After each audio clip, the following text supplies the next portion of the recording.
in the mouth. Now, on to the next section, the realm of spirituality. Okay. Speaking actually of, people on wavelengths and, things of that nature. In the realm of spirituality, people who perceive themselves to be on a similar wavelength often share a profound mutual respect for each other's journey, perspective, and processes of understanding. Much like solving a math problem, where multiple methods can lead to the same solution, these individuals appreciate the unique ways in which others arrive at their truths. For those who are deeply entwined and in tune with their spirituality, there is an unspoken ability to sense the frequency of another's spiritual awareness, often discernible by the types of question asked and the energy they project. The language of frequency and awareness. Highly spiritual individuals tend to recognize one another on a level that goes beyond words or conventional measures of knowledge.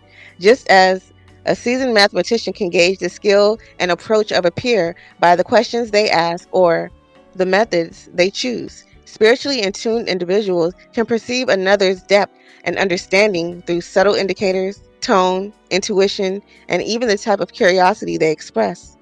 Spiritual frequency, in this sense, acts as a kind of personal identifier, revealing one's place on the path of self discovery.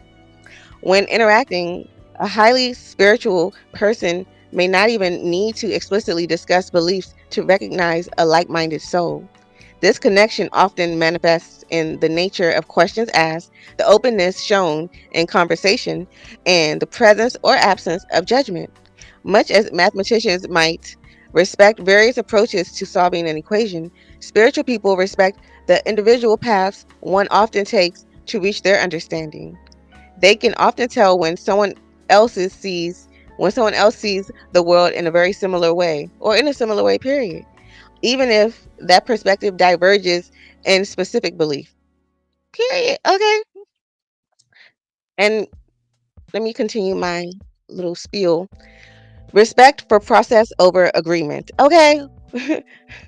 One of the hallmarks of highly spiritual individuals is their respect for others' thought processes, even when they don't necessarily agree with the conclusion. For instance, just as two mathematicians might approach an equation with different techniques, yet end with the same answer, or perhaps even agree to disagree on methodology, highly spiritual people value the depth and sincerity of another's process over the specific beliefs held. This respect for individual perspective is rooted in the understanding that each person's spirituality and spiritual journey is shaped by their unique life experiences. They know that everyone has their own equation to solve, shaped by the lessons, relationships, and challenges they've encountered. Okay, that's even when there's a difference in belief, there's often a willingness to accept those differences because each viewpoint is seen as valid, given the individual's background. Just as math has infinite approaches to reach solutions, so too does spirituality offer countless pathways to truth.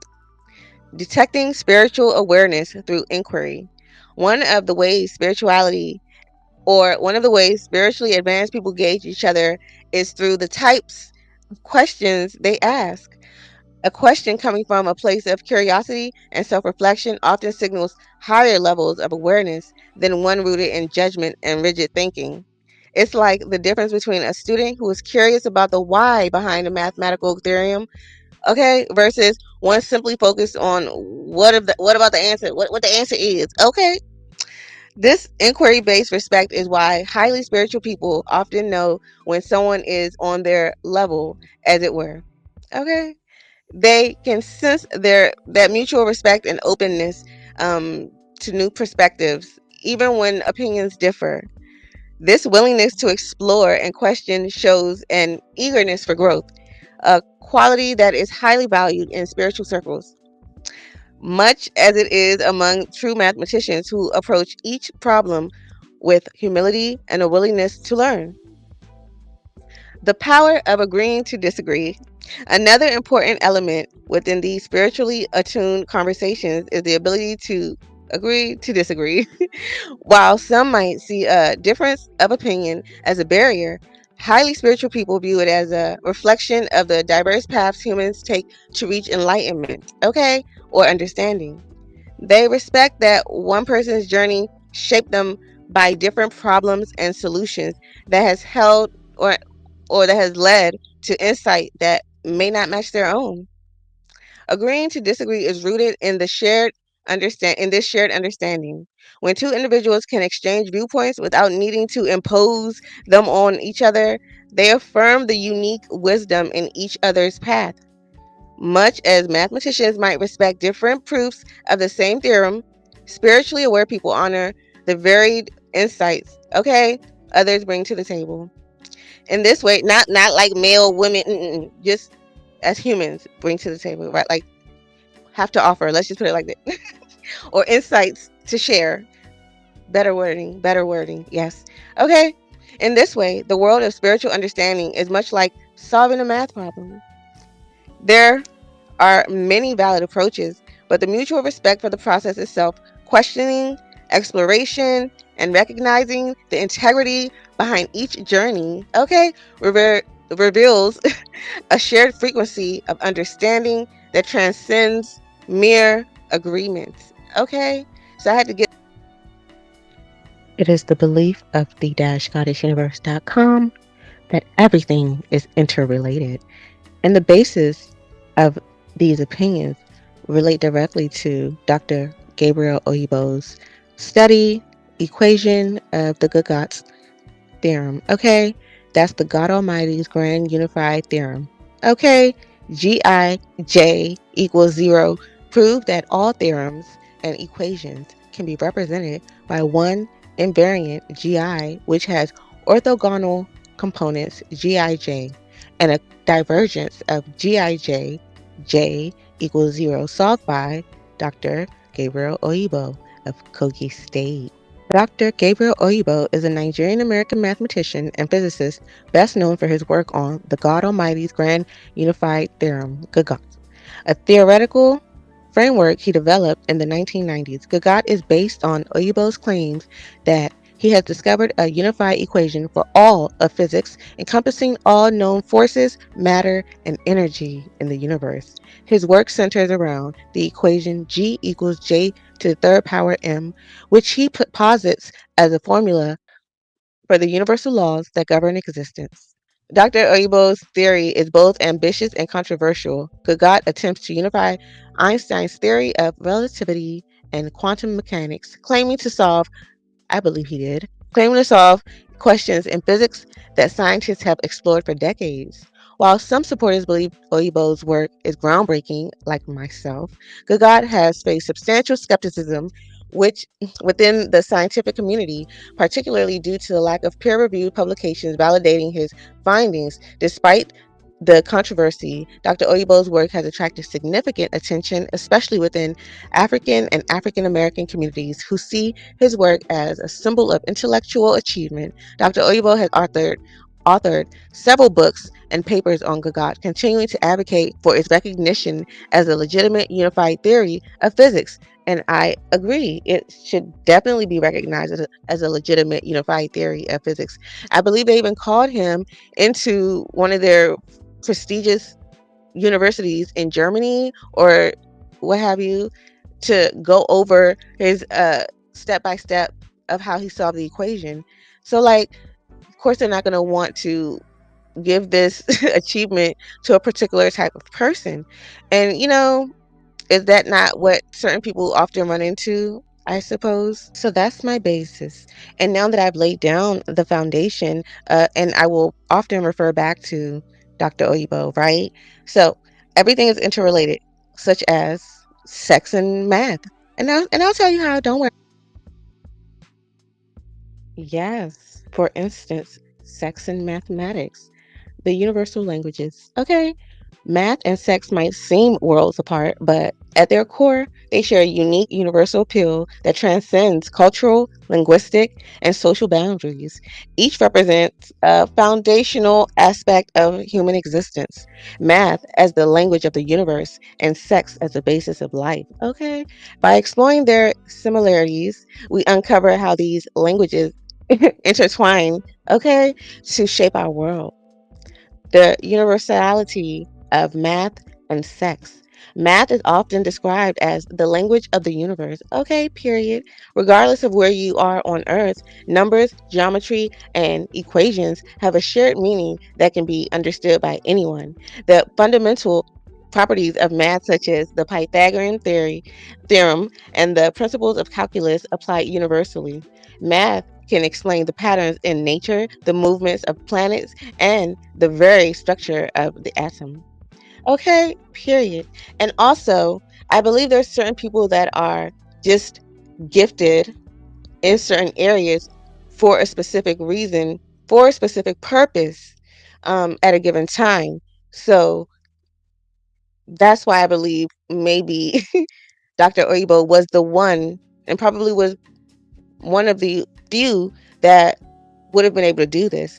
And of course, if only a few people can unlock this mathematical code that Dr. Gabriel Oyibo has done, it of course would make sense that even the mathematicians, the greatest physicists, if you're not gifted in that element, in that aspect, then yeah, of course, because a lot of the people that may be peer reviewing Dr. Oyibo's work may not have that righteous element, to solve the equation. Okay? And that's why certain people are meant to do certain things, right? But anyway, I digress. Similarly, sex has a universal aspect to it. Though the customs around it vary, the basic biological and physiological and psychological impulses are consistent. It's a form of expression that transcends words and embodies a physical language that is innately human. Sexual reproduction, too, is a universal function across countless species and has driven the evolution of diversity of life on Earth. Patterns and equations of attraction. One area where math and sex intersect is in the patterns and equations that explain attraction and desire.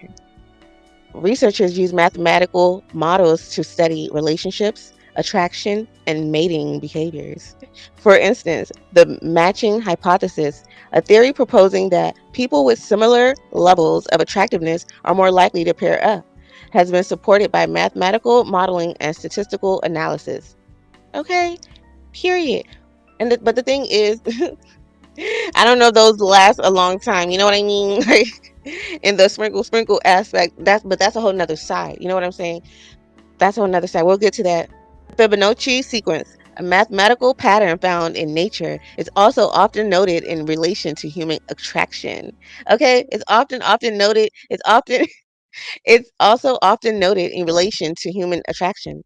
The sequence appears in prop the sequence appears in the proportions of the human body, particularly in the ratios considered attractive or ideal in human faces and physiques.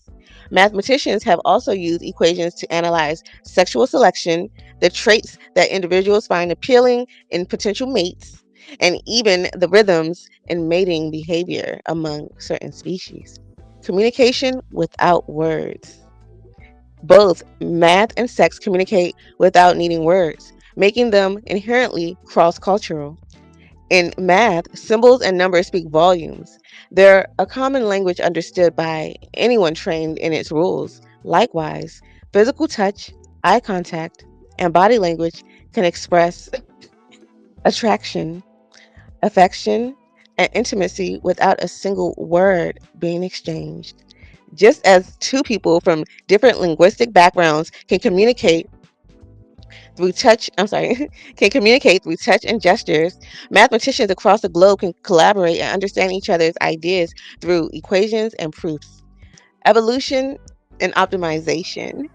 In both fields, there is an underlying drive for optimization. Math often seeks the most efficient solutions to the problems, just as organisms in nature, driven by the process of natural selection, seek the most optimal strategies for reproduction and survival. Mathematical models even help us understand sexual behaviors through the lens of evolutionary biology. A branch of math studying strategic interactions have been used to explain mating behaviors, competition, and even altruism within the context of evolution. A unifying language. Ultimately, both math and sex tap into some of the most intrinsic aspects of being human. Math helps us understand the world's order, offering solutions, aka I specialize in solutions, period. Okay, and explanations for everything from the laws of physics to the patterns in our day-to-day lives. Sex, on the other hand, connects us to each other, facilitating intimacy, growth, and even new life. Together, they serve as universal languages that transcend individual experience and form a bridge between cultures, backgrounds, and personal history. In recognizing these two powerful languages and their connection, we get closer to understanding not only the universe, but also the depths of human experience. Yes. Okay. So, a lot of the things I speak about are things that I've learned, either through school, or a lot is from experience. Okay. And then a lot is also intuition, period. Intuition, lived experiences. I have lived. Okay, your girl has lived several lives. Okay, period. And yeah, school, academia. I got beef with academia, but that's a whole nother story. Okay, period. Okay. Academia, lived experiences, because when you live through the experience and have the experience or what have you, there's a certain perspective that you can give that someone that hasn't gone through it will never be able to get. Like it would never happen. And I feel the universe is we collaborating with each other for me to, I guess, go through some of this BS, okay, so that I can really help other people, because I have to figure it out myself. And who else better, you know what I'm saying, to figure some of these things out and help impart it to the next generation. Okay, but me, okay, of course me.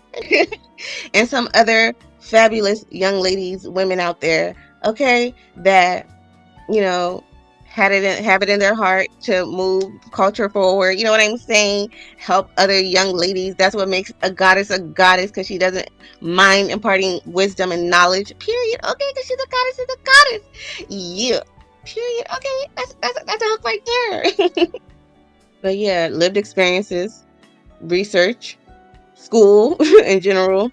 Of course, curious, right? Now that we have the basis of kind of like the thought process that kind of went into this video, let's jump more. So basically, I wanted to emphasize that, because if you're paying attention, if you're aware, and if you seek knowledge, then you'll see a pattern of how all of these things relate to one another, right? And if you really want to learn, and if you're really seeking knowledge, and if you understand that everything is interrelated, then what I'm sharing with you, the levels of consciousness and Maslow's hierarchy, is basically the same thing. It's basically the same thing. However, for instance, certain constructs may not want you to know that what you're looking at is actually related to the other, because they kind of may want you to continue being in a certain box, so they may call certain other things instead, so it doesn't really pique your arousal or something like that. You know what I'm saying? So just be aware. Be aware, be very aware. So this is why I'm now going to relate them back to one another, so that those that are missing a gap, if there's a gap missing in some certain people's knowledge, that this may be, give them that light bulb moment, okay, to come on over to the enlightened side. Okay, period. Come over to the enlightened side. We welcome you. Okay, period. We don't, the side that want to keep you, you know what I'm saying, uninformed and ill-informed. That's the side you might want to question a little bit more. But again, y'all be flocking over to that side, you know what I'm saying? But that's a whole nother story. Maslow's hierarchy of needs and the concept of levels of consciousness share a common goal. They both illustrate the path of human development, though both slightly different lenses. Maslow's hierarchy represents a step-by-step progression of fulfilling basic to complex needs, while levels of consciousness illustrate an evolution in awareness, perception, and self-understanding. When considered together, these frameworks provide a holistic view of human growth, okay, moving from survival towards higher states of understanding and fulfillment. Physiological needs and basic consciousness. At the base of Maslow's pyramids are physiological needs, basic essentials like food, water, and shelter. This stage aligns with what is often considered the most rudimentary level of consciousness, where awareness is primarily focused on survival. At this level, individuals are concerned with immediate needs, operating in what is sometimes called survival consciousness, where actions and thoughts are driven by fundamental physical requirements. Safety needs and self protection. Safety needs and self protective consciousness. Once basic needs are met, safety needs become a primary concern. This level corresponds with slightly more developed consciousness, focused physiological needs, and basic consciousness. Safety needs and protective consciousness. Once basic needs are met, safety becomes a primary concern. This level corresponds with a slightly more developed consciousness focused on security, order, and stability. Here, awareness expands to include concerns about personal safety, financial stability, and protection from threats. Self protective consciousness is rooted in a desire to maintain security and avoid risks, setting the foundation for a stable life. Love and belonging and social consciousness. As people move up in the hierarchy, quote unquote, because I wrote the fallacy of hierarchy. Okay, period. Go check out the video. Okay, period. The fallacy of hierarchy. Get it on multiple levels. Okay, you got to think about it on multiple levels. But anyway, love and belonging and social consciousness. As people move up in the hierarchy, social needs such as friendships, belonging, and love emerge. At this level, consciousness becomes more social, recognizing the importance of community and emotional connection. Social consciousness is the awareness of one's place within a network of relationships, prompting individuals to seek meaning and identity through their interaction with others. Esteem and self awareness consciousness. In the esteem stage, individuals seek validation, respect, and a sense of accomplishment. Self aware consciousness grows as people develop an understanding of their own value and abilities. Here, they are driven by a need for recognition, both internal and external, which fosters self confidence and personal growth. This level of consciousness allows individuals to recognize their unique strengths and weaknesses, building a stronger sense of self. Self actualization and transcendent consciousness. At the top of Maslow's hierarchy is self actualization, where individuals pursue personal growth, creativity, and purpose. This level aligns with transcendent consciousness, a state where people feel connected to a greater whole, often embracing values beyond their personal needs. Transcendent consciousness represents a higher awareness, where individuals seek to understand universal truths, feel unity within humanity, and connect deeply with purpose and meaning. Integrating Maslow's and consciousness levels. By integrating Maslow's hierarchy and levels of consciousness, we see how meeting basic needs serve as a gateway to higher consciousness and higher awareness. Progressing through these stages leads individuals towards self actualization, where they can experience a sense of wholeness and unity. This journey highlights not only the path to personal fulfillment, but also the potential for a collective rise in consciousness as individuals meet their own needs and contribute to a larger shared purpose. Together, these frameworks reveal the intricate relationship between fulfilling human needs and reaching elevated states of consciousness. So I had to put it down like that, you know what I'm saying? Real nice, real smooth, you know what I'm saying? I didn't want to be all over the place. So I had to, you know what I'm saying, make sure it was written down. Now that that part is out of the way, let's go ahead and talk about self awareness. One of my favorite topics, of course, awareness, self awareness, what have you. Okay, all of it, yeah, yeah. Okay, so of course, I'll often be referring to Neville Goddard, but again, the person that influenced him was Carl Jung. Okay, Jung. And I think my personality more so relates with Carl Jung. Okay, period, because he was like, look.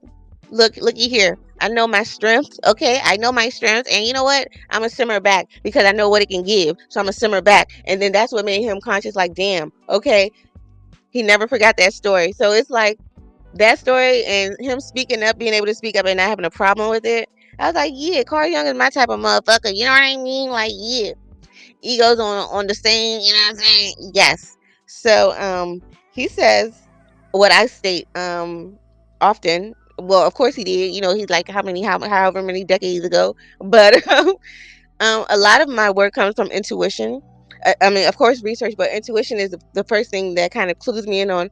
Let's look into this, and then it never fails. It's like I'm often driven, or not driven, but I'm often steered in the direction that the answer resides. Okay, I'm often steered in the direction that the answer resides. Shout out to the universe. Okay, shout out to me. Yeah. Okay. People that understand what the universe is, they get it. They get that immediately. Shout out to the universe. Shout out to moi. Shout out to me. Yeah. All of that. All of that. Yeah. But we'll get there. We'll get there. We'll get there. Carl Jung said, integrate your shadow to be your whole self. You know what I mean? Integrate your shadow to be your whole self. So you're not having all these repressed behaviors, you know what I'm saying, that may drag certain things out of you that you didn't even know what was in you because you kept repressing your shadow side. But if you allow your shadow side to, you know what I'm saying, come out in little spurts so you'll know what is given and what you need to work on, then you can be your holistic self and not feeling on that lower vibrational level of shame and envy and jealousy and all of that, which is lower. Well, you can't see it in this. So you won't be feeling all of that stuff. You know what I mean? Ugh. And when you're feeling that way, when you're feeling shame and all of that, and consistently, it brings your frequency down, right? And I'm an energy reader, by the way. You know that. Tarot reader, energy. I do all of that, all of that. And yes, yes, energy in motion is emotions. Yes. So the basis of that is the energy, right? Which is the most important thing, right? Because that then influences your frequency, right? So if your energy is off, your frequency is down, period. Not even down, it'll just be on the lower level. You know what I mean? So how about being self-aware so that your energy can be up and you can know what to look out for to improve yourself. But if you're running away from the negative aspects of yourself, then how can you improve yourself if you don't even know what triggers you, or when you lash out, what was the cause of it? Those are, you know, questions that people that, you know, don't mind looking inward can ask themselves. You know what I mean? And sit with themselves and try to figure it out. But a lot of people like to distract themselves with external validation, external events, just not to think about what will probably help them in the long run to think about. You know what I mean? Anyways, I'm sure there's several other diagrams and what have you that express these very things. Just be mindful of what, you know, for instance, Maslow's hierarchy, it, as far as, especially in academia, they're not, uh, certain things aren't taught, maybe, well, let's say it like this. Classes, courses that you take have a scope, a limited scope. Let's just put it like that, okay? Everything it's prefaced. If you get my book, The Pick Me Awareness Hotline Rehab Recovery Center, ooh, I wrote that in a time when I was going through it. So yeah, if you can make out, you know, everything that I was trying to say, yes. And you can have a free 10-minute coaching session with me. You can break it into two, or one 10-minute one, or two 5-minute ones. Okay. But yeah, everything is dependent upon how it's prefaced, because that's the basis of the source that the person may be looking at a certain thing. You know what I'm saying? So we'll get there. We will get there. Ouch. Yes. Like, I'm all glowy. I'm trying to pat it down. Anyways. So, anyways. And it's no shock to me that a lot of us goddesses and gods are speaking up, speaking same similar messages, because it's people that follow universal laws, universal truths. Yeah, we're gonna stumble upon, we're gonna come upon, our intuition will come upon. It's gonna just make sense because that's where everything was going towards. You know what I mean? Anyway, and there's some people that are performative with the knowledge, and then there's some people that are truly students of the knowledge. And quite frankly, once I get me a whole full provider to, let me ease my mind, I can really do even more research, you know what I'm saying? In the back end, you know what I'm saying? In the back end of everything, the way I want to. That's one of my motivations, I guess. If, you know what I'm saying? To maybe, entertain a male suitor. You know what I mean? So I can have time to really put my passion, time into my passion. And especially now with the way my life is kind of, but you got to roll with it and flow with it. You know what I mean? Look at me. Look at me. Look at me going off on a tangent. Okay.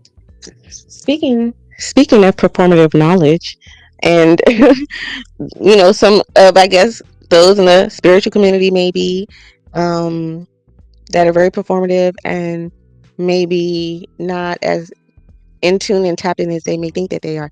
Anyways, so on that note, this will be the last section. So, like in chapter 11 of Think and Grow Rich by Napoleon Hill, he explores the nature of inventions and categorizes inventors in two types. And I kind of look at this as like in general people and those that are knowledgeable and not as knowledgeable. But anyways, he categorizes inventors into two types: those who create based on deep knowledge and insight, and those who merely mimic and adapt the ideas of others without truly understanding them. This distinction illuminates a broader concept about how people interact with knowledge, not only in the context of invention, but also in how they perform knowledge versus authentically embodying it. The two types of inventors that he speaks of. Hill's first type of inventor is one who is a true originator, guided by deep understanding and original thought. This inventor is connected to their craft, drawing on experience, knowledge, and insight to innovate genuinely. They are intrinsically driven with a profound comprehension of their field, often producing ideas that transform industries or even society itself. The second type of inventor, according to Hill, relies heavily on imitation. They may be adept at producing new versions of existing ideas, but their knowledge is superficial. Without a firm grasp of the fundamental principles that underlie their work, these inventors lack the depth needed to create anything groundbreaking. They perform the act of invention without a genuine connection to the underlying knowledge, relying on the idea of others to get by. Like certain people in the entertainment industry that have to, throw freak off parties. You know what I'm saying? Because they don't truly have creativity. So they take out that frustration of lack onto everybody else, and fear of being themselves onto everybody else. Hashtag no diddy. Okay. Performing knowledge versus being knowledgeable.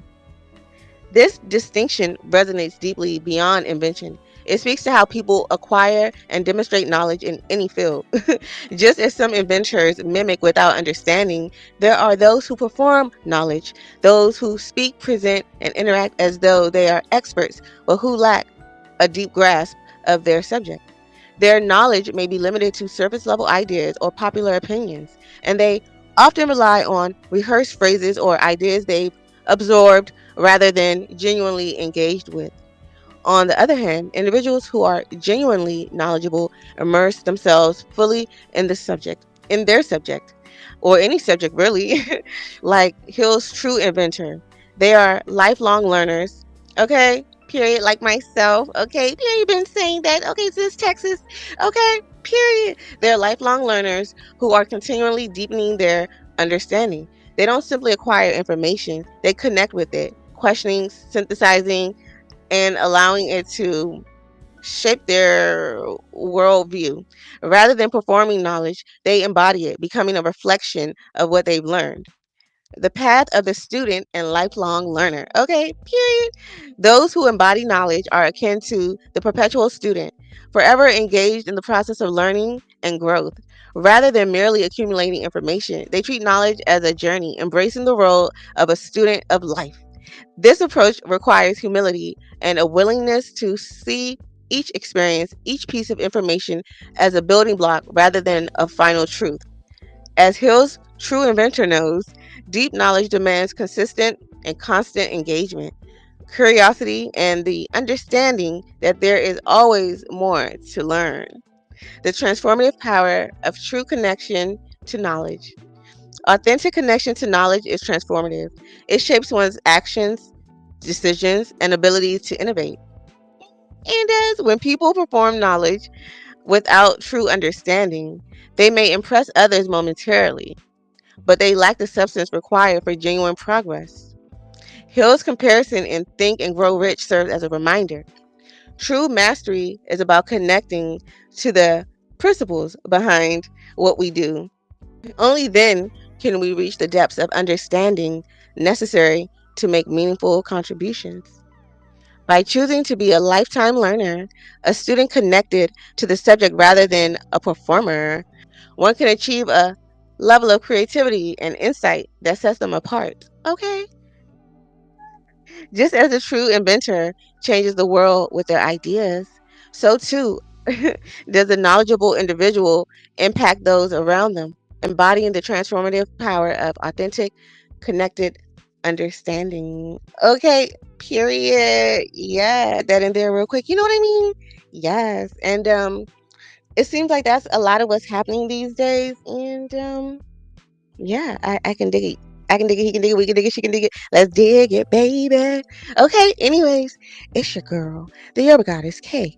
Kottick. Okay, I'm gonna stop right there because you know what I mean? Like, I had a lot of other stuff, but I thought maybe this was well overdue. And anyways, let me know what y'all think. If you got anything out of it, you know what I mean? Anyways, it's your girl, the yoga goddess, K. Kottick.